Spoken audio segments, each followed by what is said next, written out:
Hello and welcome to the next reading from James Herriot's book It Shouldn't Happen to a Vet. Tonight we're covering chapters 22 through to 24. So let us begin with chapter 22. We're having hot dinner and entertainers. My reaction to the words surprised me. They stirred up a mixture of emotions, all of them pleasant: fulfillment, happy acceptance, almost triumph. I know by now that there is not the slightest chance of anybody asking me to be president of the Royal College of Veterinary Surgeons, but if they had, I wonder if I'd have been more pleased than when I heard about the hot dinner. The reason, I suppose, was that the words reflected the attitude of a typical Dales farmer towards myself. And this was important because, though after just over a year I was becoming accepted as a vet, I was always conscious of the gulf which was bound to exist between these hill folk and a city product like me. Much as I admired them, I was aware always that we were different. It was inevitable, I knew, but it still rankled so that a sincere expression of friendship from one of them struck a deep answering chord in me, especially when it came from somebody like Dick Rudd. I had first met Dick last winter on the doorstep of Skeldale House at 6 o'clock on the kind of black morning when country vets wonder about their choice of profession. Shivering as the ever-present draughts struck at my pyjamaed legs, I switched on the light and opened the door. I saw a small figure muffled in an old army greatcoat and balaclava leaning on a bicycle. Beyond him the light spilled on to a few feet of streaming pavement where the rain beat down in savage swaves. "Sorry to ring your bell at this hour, governor," he said. "My name's Rudd, Birch Tree Farm, Colston. I've got eye for Calvin and she's not getting on whip job. Will you come?" I looked closer at the thin face, at the water trickling down the cheeks and dripping from the end of the nose. "Right, I'll get dressed and come straight along. But why don't you leave your bike here and come with me in the car? Colston's about 4 miles, isn't it? And you must be soaked through." Nay, it'll be right." The face broke into the most cheerful of grins, and under the sopping balaclava a pair of lively blue eyes glinted at me. "I'd only have to come back and get it another time. I'll get off now and you won't be there long afore me." He mounted his bike quick and pedalled away. People who think farming is a pleasant, easy life should have been there to see the hunched figure disappear into the blackness and the driving rain. No car, no telephone, a night up with the heifer, 8 miles biking in the rain, and a back-breaking day ahead of him. Whenever I thought of the existence of the small farmer, it made my own occasional bursts of activity seem small stuff indeed. I produced a nice live heifer calf for Dick that first morning, and later, gratefully drinking a cup of hot tea in the farmhouse kitchen, I was surprised at the throng of young Rudds milling around me. There were 7 of them, and they were unexpectedly grown up. Their ages ranged from 20-odd down to about 10, and I hadn't thought of Dick as middle-aged. In the dim light of the doorway at Skeldale House, and later in the byre, lit only by a smoke-blackened oil lamp, his lively movements and perky manner had seemed those of a man in his 30s. But as I looked at him now, I could see that the short, wiry hair was streaked with grey, and a maze of fine wrinkles spread from around his eyes onto his cheeks. In their early married life, the Rudds, anxious like all farmers for male children, had observed with increasing chagrin the arrival of 5 successive daughters. "We're nearly packed up then," Dick confided to me once, but they didn't, and their perseverance was rewarded at last by the appearance of 2 fine boys. A farmer farms for his sons, and Dick had something to work for now. As I came to know them better, I used to observe the family with wonder. The 5 girls were all tall, big-limbed, handsome, and already the 2 chunky young boys gave promise of massive growth. I kept looking from them to their frail little parents. Not a picking on either of us," as Mrs. Rudd used to say, and wonder how the miracle had happened. It puzzled me too how Mrs. Rudd, armed only with the milk cheque from Dick's few shaggy cows, had managed to feed them all, never mind bring them to this state of physical perfection. I gained my first clue one day when I had been seeing some calves, and I was asked to have a bit of dinner with them. Butcher's meat was a scarce commodity on the hill farms, and I was familiar with the usual expedients for filling up the eager stomachs before the main course, the doughy slab of Yorkshire pudding or the heap of suet dumplings. But Mrs. Rudd had her own method. A big bowl of rice pudding with lots of milk was her hors d'oeuvre. It was a new one on me, and I could see the family slowing down as they ploughed their way through. I was ravenous when I sat down, but after the rice I viewed the rest of the meal with total detachment.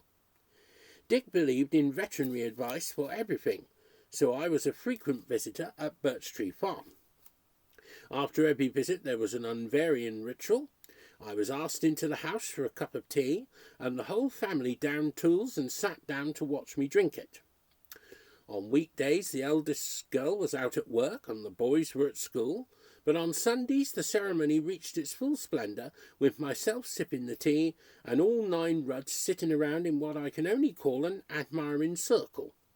My every remark was greeted with nods and smiles all round. There is no doubt it was good for my ego to have an entire family literally hanging on my words, but at the same time it made me feel curiously humble. I suppose it was because of Dick's character. Not that he was unique in any way. There were thousands of small farmers just like him, but he seemed to embody the best qualities of the Dalesman. The indestructibility, the tough philosophy, the unthinking generosity and hospitality. And there were the things that were Dick's own. The integrity which could be read always in his steady eyes, and the humour which was never very far away. Dick was no wit, but he was always trying to say ordinary things in a funny way. If I asked him to get hold of a cow's nose for me, he would say solemnly, "I'll endeavour to do so." Or I remember when I was trying to lift a square of plywood, which was penning a calf in a corner, he said, "Just a minute till I raise portcullis." When he broke into a smile, a kind of radiance flooded his pinched features. When I held my audiences in the kitchen with all the family reflecting Dick's outlook in their eager laughter, I marvelled at their utter contentment with their lot. None of them had known ease or softness, but it didn't matter, and they looked on me as a friend, and I was proud. Whenever I left the farm, I found something on the seat of my car, a couple of homemade scones, 3 eggs. I don't know how Mrs. Rudd spared them, but she never failed. Dick had a burning ambition, to upgrade his stock until he had a dairy herd which would live up to his ideals. Without money behind him, he knew it would be a painfully slow business, but he was determined.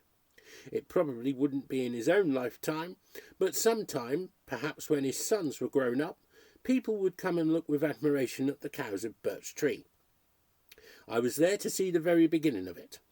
When Dick stopped me on the road one morning and asked me to come up to his place with him, I knew by his air of suppressed excitement that something big had happened. He led me into the byre and stood silent.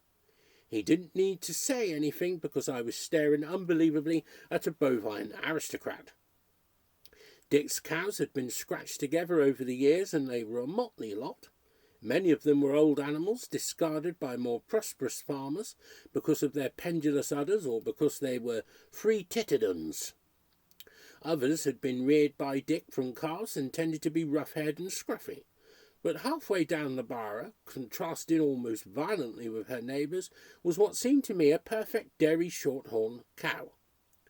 In these days, when the Frisian has surged over England in a black and white flood, and inundated even the dales which were the very home of the shorthorn, such cows as I looked at that day at Dick Rudd's are no longer to be seen, but she represented all the glory and pride of her breed.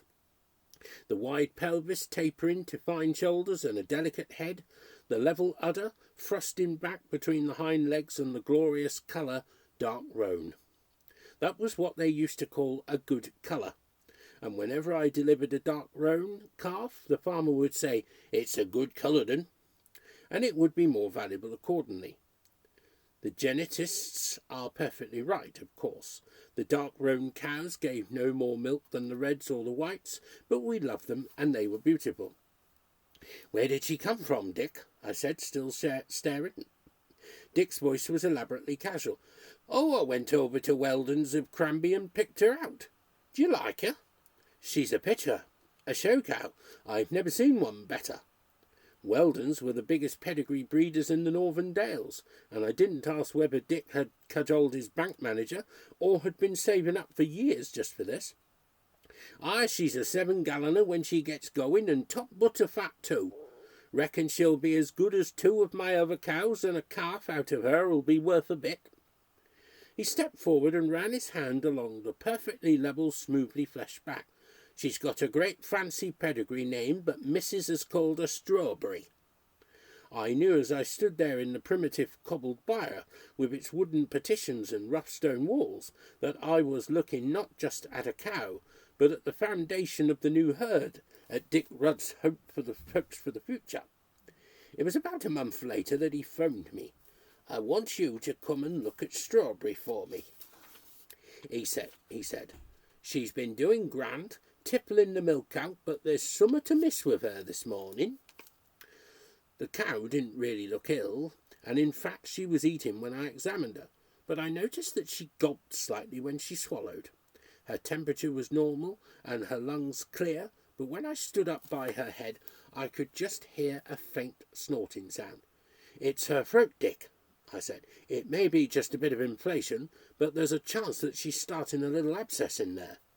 I spoke lightly, but I wasn't happy. Post-pharyngeal abscesses were, in my limited experience, nasty things. They were situated in an inaccessible place, right away behind the back of the throat, and if they got very large could interfere seriously with the breathing.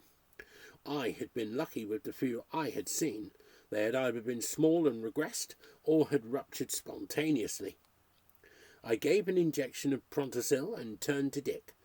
I want you to ferment this area behind the angle of the jaw with hot water and rub this salve well in afterwards. You may manage to burst it that way. Do this at least 3 times a day. I kept looking in at her over the next 10 days, and the picture was one of steady development of the abscess. The cow was still not acutely ill, but she was eating a lot less. She was thinner and was going off her milk.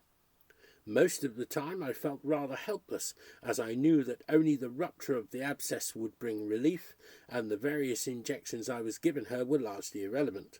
But the infernal thing was taking a long time to burst. It happened that just then Siegfried went off to an equine conference, which was to last a week. For a few days I was at full stretch and hardly had time to think about Dick's cow until he biked in to see me one morning. He was cheerful as usual, but he had a strained look. Will you come and see Strawberry? She's gone right down Nick over the last 3 days. I don't like look of her. I dashed straight out and was in the bar at Birch Tree before Dick was halfway home. The sight of Strawberry stopped me in mid-stride, and I stared dry-mouthed at what had once been a show cow. The flesh had melted from her incredibly, and she was little more than a hide-covered skeleton. Her rasping breathing could be heard all over the bar, and she exhaled with a curious outpuffing of the cheeks which I had never seen before. Her terrified eyes were fixed rigidly on the wall in front of her. Occasionally she gave a painful little cough, which brought saliva drooling from her mouth. I must have stood there a long time, because I became aware of Dick at my shoulder. She's the worst screw in the place now, he said grimly. I winced inwardly. Hell, Dick, I'm sorry. I'd no idea she'd got to this state. I can't believe it. Aye, well, it all happened sudden like. I've never seen a cow alter so fast. The abscess must be right at its peak, I said. She hasn't much space to breathe through now. As I spoke, the cow's limbs began to tremble, and for a moment I thought she would fall. I ran out to the car and got a tin of Cowlin poultice. Come on, let's get this onto her throat. It just might do the trick. When we had finished, I looked at Dick. I think tonight will do it. It's just got to burst. And if it doesn't, she'll snuff it tomorrow, he grunted. I must have looked very woebegone, because suddenly his undefeated grin flashed out. "Never mind, lad. You've done everything anybody could do." But as I walked away, I wasn't so sure. Mrs. Rudd met me at the car. It was her baking day, and she pushed a little loaf into my hand. It made me feel worse. Chapter 23. That night I sat alone in the big room at Skeldale House and brooded. Siegfried was still away. I had nobody to turn to, and I wished to God I knew what I was going to do with that cow of Dick's in the morning. By the time I went up to bed, I had decided that if nothing further had happened, I would have to go in behind the angle of the jaw with a knife. I knew just where the abscess was, but it was a long way in, and en route there were such horrific things as the carotid artery and the jugular vein. I tried hard to keep them out of my mind, but they haunted my dreams. Huge, throbbing, pulsating things, with their precious contents threatening to burst at any moment through their fragile walls. I was awake by 6 o'clock, and after an hour of staring miserably at the ceiling, I could stand it no longer. I got up, and without washing or shaving, drove out to the farm. As I crept fearfully into the byre, I saw with sick dismay that Strawberry's stall was empty. So that was that. She was dead. After all, she had looked like it yesterday. I was turning away when Dick called to me from the doorway. "I've got her in a box on t'other side of the yard. Thought she'd be a bit more comfortable in there." I almost ran across the cobbles, and as we approached the door, the sound of the dreadful breathing came out to us. Strawberry was off her legs now. It had cost her the last of her strength to walk to the box, and she lay on her chest, her head extended straight in front of her, nostrils dilated, eyes staring, cheeks puffing in her desperate fight for breath. But she was alive, and the surge of relief I felt seemed to prick me into action, blow away my hesitations. "Dick," I said, "I've just got to operate on your cow. This thing is never going to burst in time, so it's now or never. But there's one thing I want you to know. The only way I can think of doing it is to go in behind the jaw. I've never done this before, I've never seen it before, and I've never heard of anybody doing it. If I nick any of those big blood vessels in there, it'll kill her within a minute." "She can't last much longer like this," Dick grunted. "There's nought to lose. Get on with it." In most operations in large bovines, we have to pull the animal down with ropes and then use general anaesthesia, but there was no need for this with Strawberry. She was too far gone. I just pushed gently at her shoulder, and she rolled onto her side and lay still. I quickly infiltrated the area from beneath the ear to the angle of the jaw with local anaesthetic, then laid out my instruments. "Stretch her head straight out and slightly back, Dick," I said. Kneeling in the straw, I incised the skin, cut carefully through the long, thin layer of the brachiocephalic muscle, and held the fibres apart with retractors. Somewhere down there was my objective, and I tried to picture the anatomy of the region clearly in my mind. Just there the maxillary veins ran together to form the great jugular, and deeper and more dangerous was the branching, ramifying carotid. If I pushed my knife straight in there, behind the mandibular salivary gland, I just about hit the spot. But as I held the razor-sharp blade over the small space I had cleared, my hand began to tremble. I tried to steady it, but I was like a man with malaria. The fact had to be faced that I was too scared to cut any further.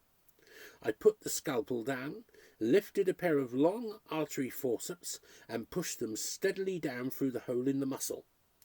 It seemed that I had gone an incredibly long way, when almost unbelievingly I saw a thin trickle of pus along the gleaming metal. I was into the abscess. Gingerly I opened the forceps as wide as possible to enlarge the drainage hole, and as I did, the trickle became a creamy torrent which gushed over my hand, down the cow's neck and onto the straw. I stayed quite still till it had stopped, then withdrew the forceps. Dick looked at me from the other side of the head.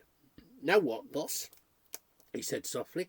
Well, I've emptied the thing, Dick, I said, and by all the laws she should soon be a lot better. Come on, let's roll her onto her chest again.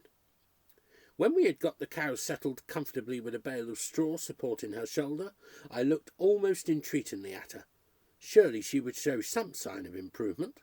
She must feel some relief from that massive evacuation. But Strawberry looked just the same.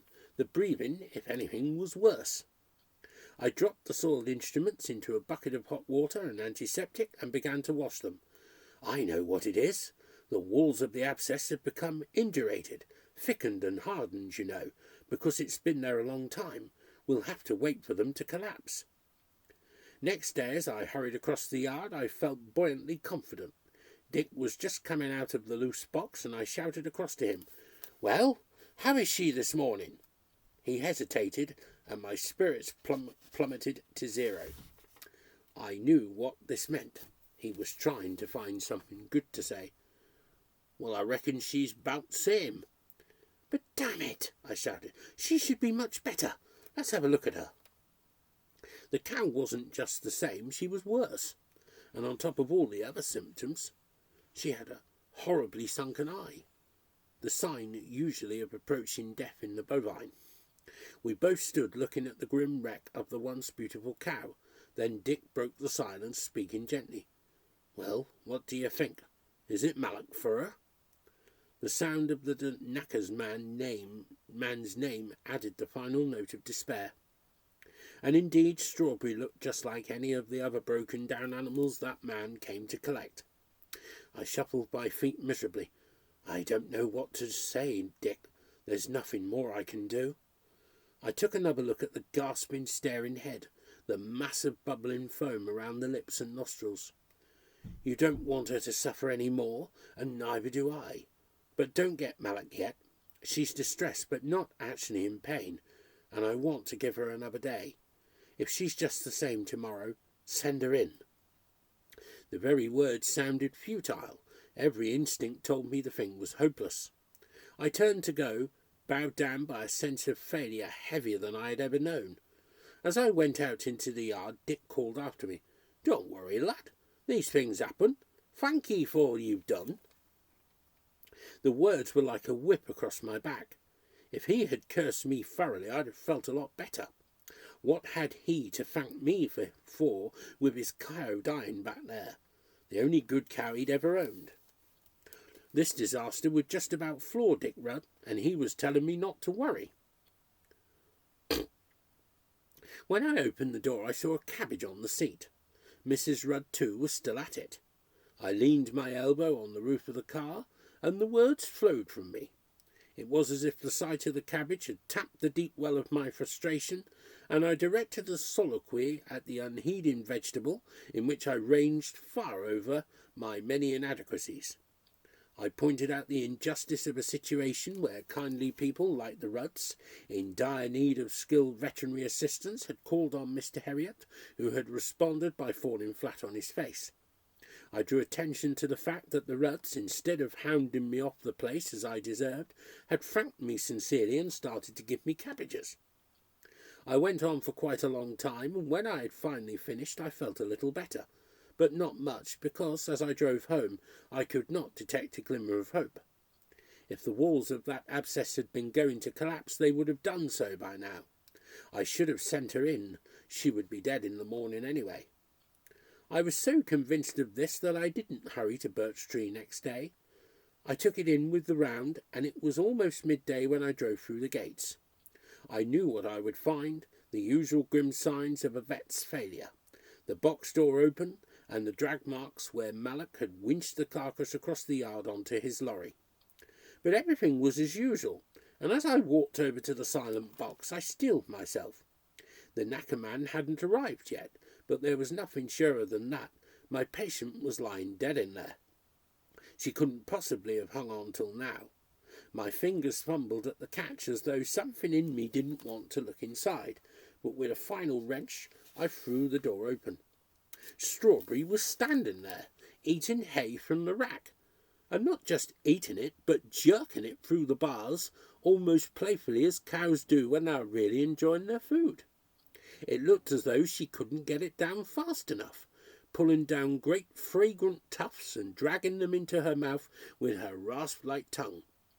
As I stared at her, an organ began to play somewhere in the back of my mind. Not just a little organ, but a mighty instrument with gleaming pipes climbing high into the shadows of the cathedral roof. I went into the box, closed the door behind me, and sat down in the straw in a corner. I had waited a long time for this. I was going to enjoy it. The cow was almost a walking skeleton, with her beautiful dark roan skin stretched tightly over the jutting bones.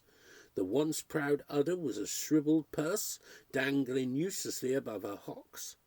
As she stood, she trembled from sheer weakness, but there was a light in her eye, a calm intensity in the way she ate, which made me certain she would soon fight her way back to her old glory.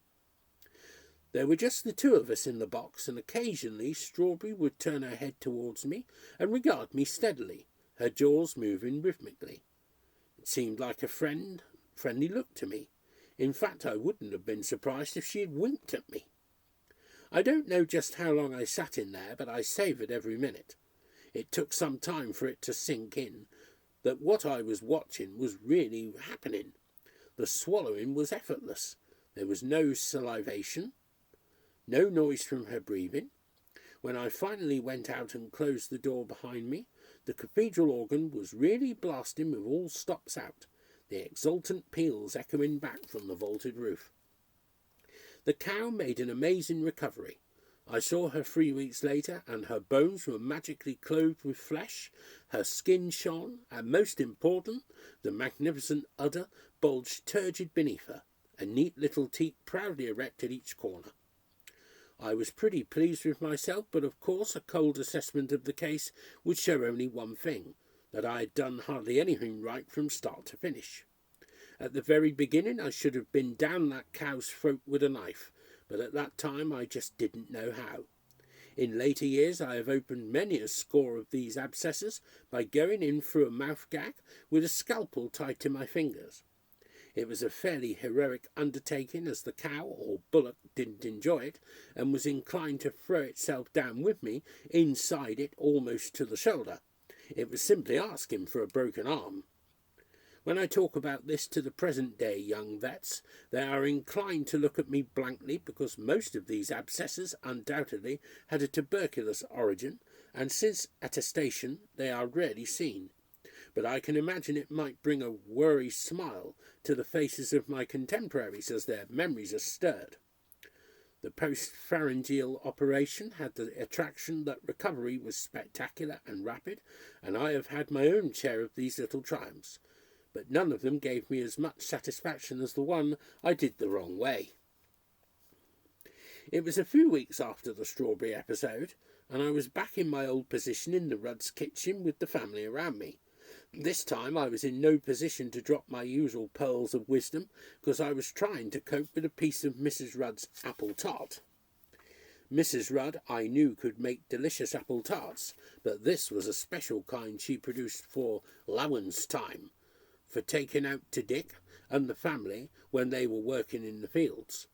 I had chewed at the 2-inch pastry till my mouth had dried out. Somewhere inside there was no doubt a sliver of apple, but as yet I had been unable to find it. I didn't dare try to speak in case I blew out a shower of crumbs, and in the silence which followed I wondered if anybody would help me out. It was Mrs. Rudd who spoke up. "Mr. Herriot," she said in her quiet matter-of-fact way, "Dick has something to say to you." Dick cleared his throat and sat up straighter in his chair. I turned towards him expectantly, my cheeks still distended by the obdurate mass. He looked unusually serious, and I felt a twinge of apprehension. "What I want to say is this," he said. "It'll soon be our silver wedding anniversary, and we're going to have a bit of a do. We want you to be our guest." I almost choked. "Dick, Mrs. Rudd, that's very kind of you. I'd love that. I'd be honoured to come." Dick inclined his head gravely. He still looked portentous, as though there was something big to follow. "Good. I think you'll enjoy it, 'cause it's going to be a right do. We've got a room booked at King's Head at Carsley." "Gosh, sounds great." "Aye, Mrs. and me have worked it all out." He squared his thin shoulders and lifted his chin proudly. "We're having hot dinner and entertainers." And chapter 24. As time passed and I painfully clothed the bare bones of my theoretical knowledge with practical experience, I began to realise there was another side to veterinary practice they didn't mention in the books. It had to do with money. Money has always formed a barrier between the farmer and the vet. I think this is because there is a deeply embedded, maybe subconscious conviction in many farmers' minds that they know more about their stock than any outsider, and it is an admission of defeat to pay somebody else to doctor them. The wall was bad enough in those early days when they had to pay the medical practitioners for treating their own ailments, and when there was no free agricultural advisory service. But it is worse now when there is the health service, an NAAS, and the veterinary surgeon stands pitilessly exposed as the only man who has to be paid. Most farmers, of course, swallow the pill and get out their checkbooks, but there is a proportion, maybe about 10%, who do their best to opt out of the whole business. We had our own 10% in Darrowby, and it was a small but constant irritation. As an assistant, I was not financially involved, and it didn't seem to bother Siegfried unduly except when the quarterly bills were sent out. Then it really got through to him.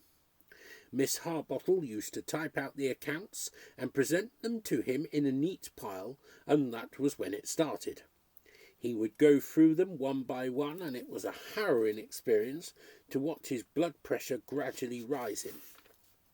I found him crouched over his desk one night. It was about 11 o'clock, and he had had a hard day. His resistance was right down. He was scrutinising each bill before placing it face down on a pile to his left.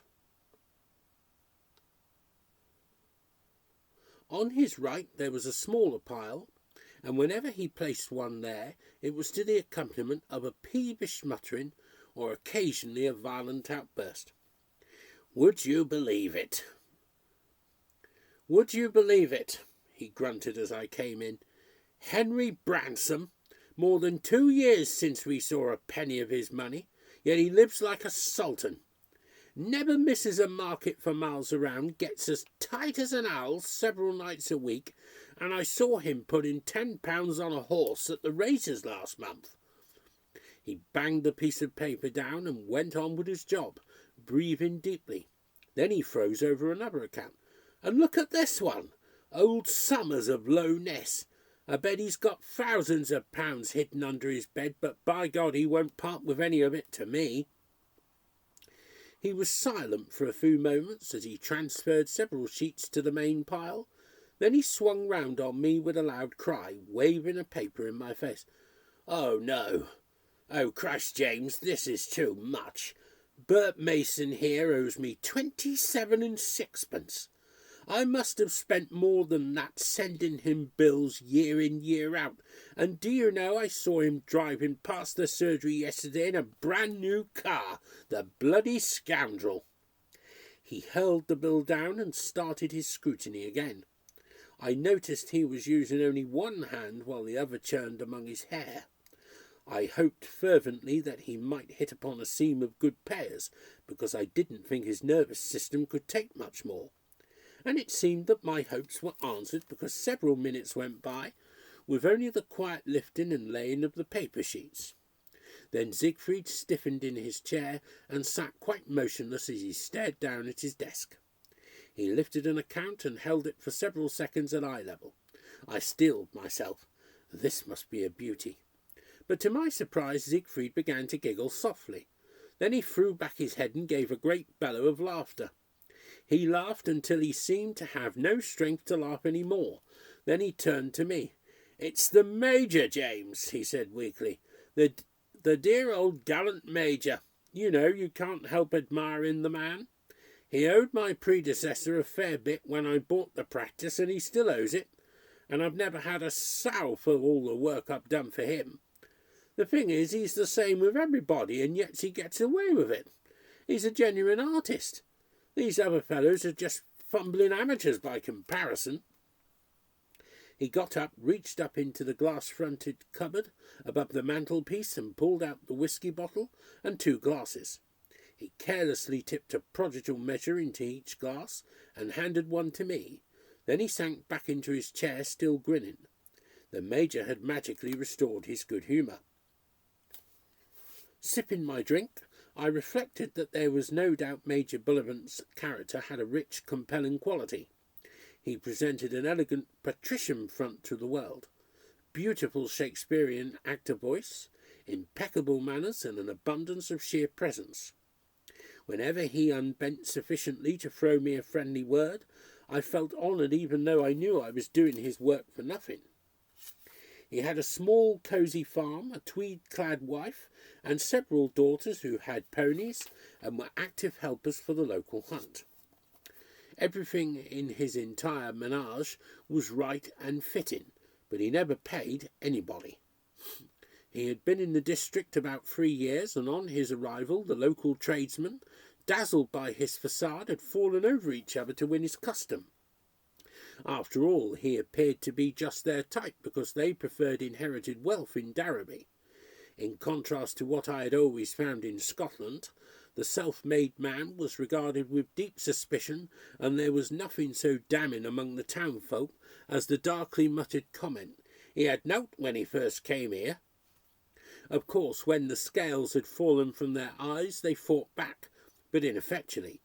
The local garage impounded the Major's ancient Rolls-Royce and hung on to it fiercely for a while, but he managed to charm it back. His one failure was that his telephone was always being cut off. It seemed that the Postmaster General was one of the few who were immune to his blandishments. But time runs out for even the most dedicated expert. I was driving one day through Hollerton, a neighbouring market town about 10 miles away, and I noticed the Bullivant girls moving purposefully among the shops, armed with large baskets. The Major, it seemed, was having to cast his net a little wider, and I wondered at the time if perhaps he was ready to move on. He did in fact disappear from the district a few weeks later, leaving a lot of people licking their wounds. I don't know if he ever paid anybody before he left, but Siegfried didn't get anything. Even after his departure, Siegfried wasn't at all bitter, preferring to regard the Major as a unique phenomenon, a master of his chosen craft. "After all, James," he said to me once, "putting ethical considerations to one side, you must admit that anybody who can run up a bill of £50 for shaves and haircuts at the Darrowby barber shop must command a certain amount of respect." Siegfried's attitude to his debtors was remarkably ambivalent. At times he would fly into a fury at the mention of their names. At others he would regard them with a kind of worry benevolence. He often said that if ever he threw a cocktail party for the clients, he'd have to invite the non-payers first because they were all such charming fellows. Nevertheless, he waged an inexorable war against them by means of a series of letters graduated according to severity, which he called his P&S system, polite, nasty solicitors, and in which he had great faith. It was a sad fact, however, that the system seldom worked with the real hard cases who were accustomed to receiving threatening letters with their morning mail. These people yawned over the polite and nasty ones, and were unimpressed by the solicitors because they knew from experience that Siegfried always shrank from following through to the limit of the law. When the P&S system failed, Siegfried was inclined to come up with some unorthodox ideas to collect his hard-earned fees, like the scheme he devised for Dennis Pratt. Dennis was a tubby, bouncy little man, and his high opinion of himself showed in the way he always carried his entire 5 feet 3 inches proudly erect. He always seemed to be straining upwards, his chest thrust forward, his fat little bottom stuck out behind him at an extraordinary angle. Dennis owed the practice a substantial amount, and about 18 months ago had been subjected to the full rigour of the P&S system. This had induced him to part with £5 on account, but since then nothing more had been forthcoming. Siegfried was in a quandary, because he didn't like getting tough with such a cheerful, hospitable man. Dennis was always either laughing or about to laugh. I remember when we had to anaesthetise a cow on his farm to remove a growth from between its teats. Siegfried and I went to the case together, and on the way we were talking about something which had amused us. As we got out of the car we were both laughing helplessly, and just then the farmhouse door opened and Dennis emerged. We were at the far end of the yard, and we must have been all of 30 yards away. He couldn't possibly have heard anything of our conversation, but when he saw us laughing he threw back his head immediately and joined in at the top of his voice. He shook so much on his way across the yard that I thought he would fall over. When he arrived he was wiping the tears from his eyes. After a job he always asked us in to sample Mrs. Pratt's baking. In fact, on cold days he used to keep a thermos of hot coffee ready for our arrival, and he had an endearing habit of sloshing rum freely into each cup before pouring in the coffee. "You can't put a man like that in court," Siegfried said, "but we've got to find some way of parting him from his brass." He looked ruminatively at the ceiling for a few moments, then thumped a fist into his palm. "I think I've got it, James. You know, it's quite possible it just never occurs to Dennis to pay a bill. So I'm going to pitch him into an environment where it will really be brought home to him. The accounts have just gone out, and I'll arrange to meet him in here at 2 o'clock next market day. I'll say I want to discuss his mastitis problem. He'll be right in the middle of all the other farmers paying their bills, and I'll deliberately leave him with them for half an hour or so. I'm sure it will give him the notion." I couldn't help feeling dubious. I had known Siegfried long enough to realise that some of his ideas were brilliant and others balmy, and he had so many ideas and they came in such a constant torrent that I often had difficulty in deciding which was which. Clearly in this case he was working on the same lines as a doctor who turns on a water tap full force to induce a pent-up patient to urinate into a bottle. The scheme might have merit. It was possible that the flutter of cheque-books, the chink of coins, the rustle of notes might tap the long-buried well of debt in Dennis and bring it gushing from him in a mighty flood, but I doubted it. My doubts must have shown on my face, because Siegfried laughed and thumped me on the shoulder.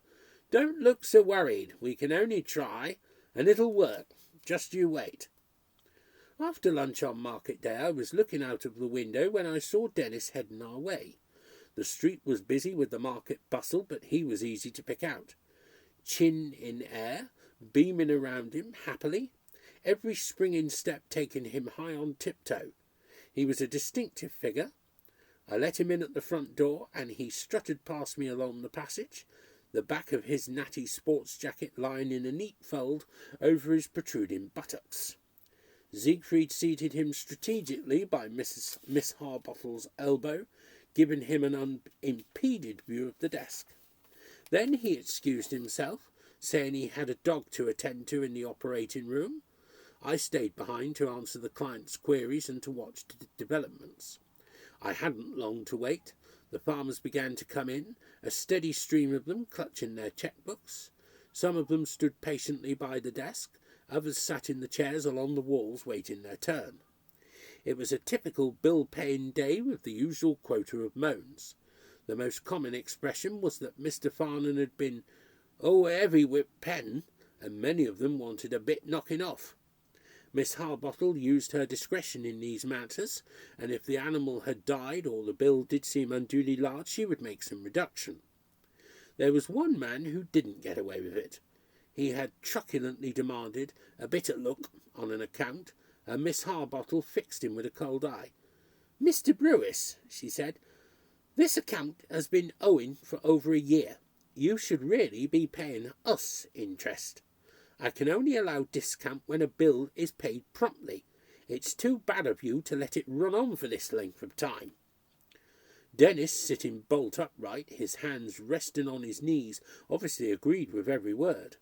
He pursed his lips in disapproval as he looked at the farmer and turned towards me with a positively scandalised expression. Among the complaints was an occasional bouquet. A stooping old man who had received one of the polite letters was full of apologies. "I'm sorry I've missed paying for a few months.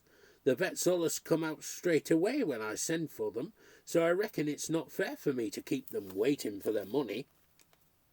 I could see that Dennis concurred entirely with this sentiment. He nodded vigorously and smiled benevolently at the old man. Another farmer, a hard-looking character, was walking out without his receipt when Miss Harbottle called him back. "You'd better take this with you, or we might ask you to pay again," she said with a heavy attempt at roguishness. The man paused with his hand on the doorknob. "I'll tell you summat, missus. You're bloody lucky to get it once. You never get it twice." Dennis was right in the thick of it all, watching closely as the farmers slapped their cheque-books on the desk for Miss Harbottle to write. They never wrote their own cheques, then signed them slowly and painstakingly. He looked with open fascination at the neat bundles of notes being tucked away in the desk drawer, and I kept making little provocative remarks like, "It's nice to see the money coming in. We can't carry on without that, can we?" The queue began to thin out, and sometimes we were left alone in the room. On these occasions we conversed about many things: the weather, Dennis's stock, the political situation. Finally Siegfried came in, and I left to do a round. When I got back, Siegfried was at his evening meal.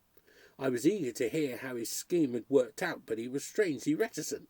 At length I could wait no longer. "Well, how did it go?" I asked. Siegfried speared a piece of steak with his fork and applied some mustard. "How did what go?" "Well, Dennis, how did you make out with him?" "Oh, fine. We went out into his mastitis problem very thoroughly.